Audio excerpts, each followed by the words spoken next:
अस्सलाम वालेकुम, कैसे हैं आप सब? आई होप सो कि आप सब खैरियत से होंगे। आज एक नए टॉपिक के साथ मैं आप लोगों से बात करूँगी कि एडिक्शन एज़ अ डिज़ीज़ के ऊपर, क्योंकि एडिक्शन को लेके बहुत सारे मिथ्स हैं और फैक्ट्स पे हम बात नहीं करते और बहुत सारी मिसकंसेप्शंस और मिसअंडरस्टैंडिंग्स हैं। तो इसलिए हमें बेसिकली समझने की ये ज़रूरत है कि सबसे पहले तो मैं इस चीज़ पे बात करूँगी कि हम किस एडिक्शन की बात कर रहे हैं। मैं केमिकल एडिक्शंस की बात कर रही हूँ, जो सब्सटेंस से रिलेटेड एडिक्शन है, मैं उसकी बात कर रही हूँ, जिसमें हमारी कैनाबीस है, जिसे हम चर्च के नाम से जानते हैं। मैं हेरोइन की बात करूँगी, जिसे हम पाउडर के नाम से जानते हैं। मैं मेथाम्फेटामाइन की बात करूँगी, जिसको हम आइस के नाम से जानते हैं। मैं अल्कोहल की बात करूँगी, जिसे हम शराब के नाम से जानते हैं। क्योंकि बहुत सारे मिथ्स हैं एडिक्शन को लेके, ट्रीटमेंट को लेके हम समझते हैं कि ये एक करैक्टर या बिहेवियर जो है फ्लॉज़ हैं, लेकिन ऐसा नहीं है। एडिक्शन जो है एक बायोसाइकोसोशल डिज़ीज़ है, जिसको हम क्रॉनिक डिज़ीज़ भी कहते हैं, रिलैप्सिंग डिज़ीज़ भी कहते हैं, मैनेजेबल डिज़ीज़ है, क्योरेबल डिज़ीज़ नहीं है। क्योंकि जो भी पर्सन किसी केमिकल को इस्तेमाल करता है, वो साइकोलॉजिकली भी डिस्टर्ब होता है, वो बायोलॉजिकली भी डिस्टर्ब है और वो सोशल लाइफ़ के अंदर भी डिस्टर्ब है। फिर अगर मैं बात करूँ क्रॉनिक डिज़ीज़ है, क्रॉनिक डिज़ीज़ हम एडिक्शन को इस वजह से कहते हैं क्योंकि जो भी सब्सटेंस आप यूज़ करते हैं, वो आपके ब्रेन के बैरियर्स को क्रॉस करता है और आपकी ब्रेन के स्ट्रक्चर और न्यूरोट्रांसमीटर को जो है वो डिस्टर्ब करता है।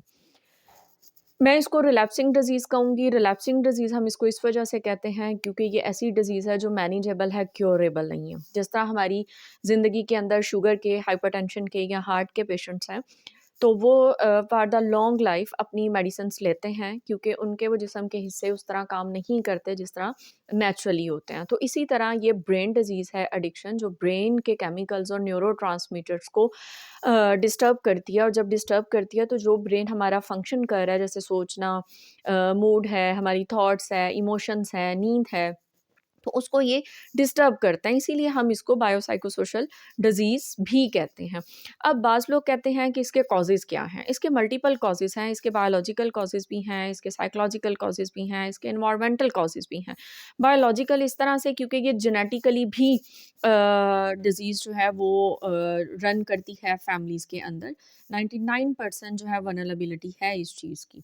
दूसरा ये कि सब्सटेंस के साथ जो को-अकरिंग डिसऑर्डर्स होते हैं, वो भी जेनेटिकली मूव करते हैं।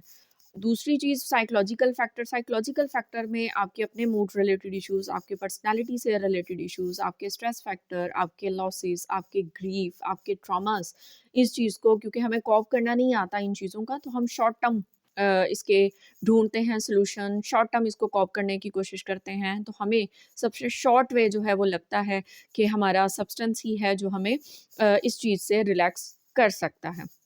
अगर मैं बात करूँ एनवायरमेंटल फैक्टर्स की, तो पीयर प्रेशर है, हमारी जगह हैं, ऐसे लोग हैं, पार्टीज़ हैं जिसमें हम जाते हैं और ऐसे सब्सटेंस का यूज़ करते हैं। इसमें सबसे बड़ा ज़्यादा जो फैक्टर देखने में डेली रूटीन में, प्रैक्टिस में हमें आता है, वो सबसे पहले ये आता है कि पेशेंट्स आके ये कहते हैं कि मैं तो ऑन एंड ऑफ यूज़ करता हूँ। ऑन एंड ऑफ यूज़ करने से मैं डिपेंडेंसी में नहीं हूँ या मेरे ऊपर उस चीज़ का इम्पैक्ट नहीं है, लेकिन ऐसा नहीं है। अगर आप इसको जज करने के लिए, अगर इसको देखने के लिए आपके ब्रेन केमिकल्स किस हद तक डैमेज हैं या ब्रेन आपका किस हद तक डैमेज है, तो हम स्पेक्ट्रम या एमआर, सीटी स्कैन या पेट स्कैन्स करवाते हैं, जिसमें हम देखते हैं कि आपके न्यूरोट्रांसमीटर किस हद तक डैमेज है। या आपके यूरिन टेस्ट करवाए जाते हैं, आपके बिहेवियर्स को असेस किया जाता है, जिससे क्लियरली पता चल रहा होता है कि आप किस हद तक डिसफंक्शनल हैं अपनी लाइफ में।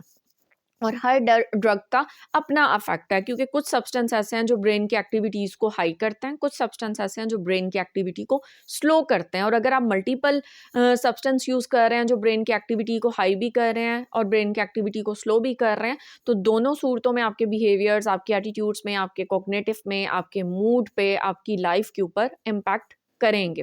और कुछ सब्सटेंस ऐसे हैं जो इंड्यूस करते हैं साइकोसिस को, तो जो बिल्कुल ही आउट ऑफ द रियलिटी है, जिसमें हमें शक-ओ-शुबात वाली सोचें आना शुरू हो जाती हैं, जिसमें हमें बहुत ज़्यादा गुस्सा आता है, जिसमें हम आइसोलेट भी होना शुरू हो जाते हैं, सम टाइम अपने आप को कमरे में बंद रखते हैं।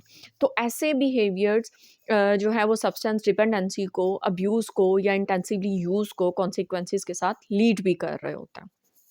और सम टाइम कुछ मेंबर्स ये कहते हैं कि हमने वन सा टाइम यूज़ किया, हम ऑन एंड ऑफ यूज़ करते हैं, हम तो रेगुलर यूज़ नहीं करते, तो हमें ट्रीटमेंट की क्या ज़रूरत है, या हम डिज़ीज़ में कैसे हैं। देखें, अगर हम जब आपके स्कैन्स करवाते हैं, आप ऑन एंड ऑफ भी इस चीज़ को देखें, तो जब आप एक चीज़ को यूज़ करना शुरू आपने कर दिया ऑन एंड ऑफ भी, तो वो आपके ब्रेन बैरियर्स को तो क्रॉस कर रहा है। ब्रेन बैरियर्स को अगर वो क्रॉस कर रहा है, तो वो ऑन एंड ऑफ आपके ब्रेन के ऊपर भी अफेक्ट कर रहा है। ब्रेन के ऊपर अगर आपके वो अफेक्ट कर रहा है, तो उसकी फंक्शनैलिटी में कहीं न कहीं माइनर सा चेंज आ रहा है, जो आप नोट नहीं कर रहे, या आपके नोटिस में नहीं है, या आपको किसी ने रियलाइज़ नहीं करवाया। और अगर 1 मंथ के बाद आप रेगुलर ऑन एंड ऑफ भी यूज़ करते हैं किसी भी सब्सटेंस का, तो आहिस्ता-आहिस्ता डिपेंडेंसी की तरफ आप जाते हैं। डिपेंडेंसी की तरफ आप जाते हैं, आपके बिहेवियर्स में, आपके मूड में विदाउट सब्सटेंस लिए हुए सर्वाइव करना बड़ा मुश्किल हो जाता है। आप सैड हैं, तो भी आप इनटेक करेंगे, अगर आप हैप्पी मूड के साथ हैं, तो भी आप किसी भी सब्सटेंस का इस्तेमाल करेंगे।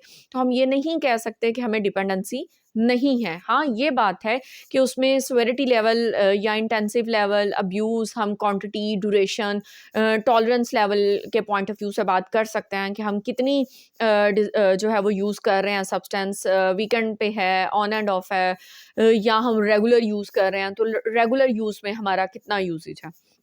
तो क्योंकि हर सब्सटेंस के शॉर्ट टर्म इफेक्ट्स अलग होते हैं, लॉन्ग टर्म इफेक्ट्स अलग होते हैं, तो कुछ और जो सबसे पहले अफेक्ट होती हैं हमारे थॉट्स और हमारा मूड। और कुछ सब्सटेंस जैसे मैंने बात की साइकोसिस को लीड करते हैं, तो साइकोसिस को जब वो लीड करते हैं तो सबसे पहले हमारा थॉट प्रोसेस चेंज होता है, क्योंकि उन्होंने ब्रेन बैरियर्स को क्रॉस किया, तो हमारे स्ट्रक्चर और फंक्शन में भी चेंज आया। तो इसलिए हम इसे डिज़ीज़ कहते हैं, क्योंकि ब्रेन हमारा मैनेज होता है मेडिसिन्स के थ्रू, हमारी फिर लाइफ़स्टाइल के थ्रू जब हम सब्सटेंस को क्विट करते हैं। ये मैनेजेबल है, क्योरेबल नहीं है, क्योंकि ब्रेन का फंक्शन या स्ट्रक्चर उस तरह से नॉर्मल नहीं हो सकता जैसे नेचुरली हमारा था। अब हम वो चेंज हो चुका है, उसको हम चेंज कर चुके हैं ड्यू टू सब्सटेंस के इनटेक्स।